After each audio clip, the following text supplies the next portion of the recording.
To the latest now in the Israel-Hamas war, the United Nations Security Council is now demanding an immediate ceasefire in Gaza in a new resolution adopted today. Emily Taylor joins us live in studio with the details. Emily.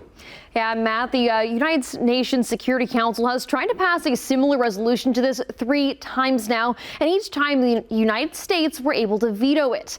Now, today, our neighbors south of the border actually abstained from the vote, allowing the resolution to pass.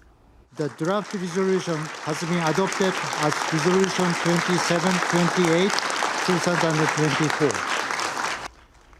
All remaining 14 members voted in favor. The states' failure to use its veto against the resolution is sparking tension now with their ally, Israel.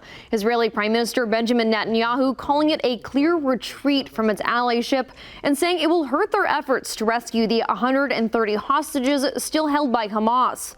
Netanyahu also canceled a delegation set to visit the U.S. to discuss their next military move into the border city of Rafah. But U.S. officials say their abstention doesn't change where they stand on the war. Our vote does not, I repeat, does not represent a shift in our policy. We've been very clear, we've been very consistent in our support for a ceasefire as part of a hostage deal. That's how the hostage deal is structured, and the resolution acknowledges the ongoing talks. We wanted to get to a place where we could support this resolution, but because the final text does not have key language that we think is essential, such as condemning Hamas, we couldn't support it. Though, because it does fairly reflect our view that a ceasefire and the release of hostages come together, we abstained.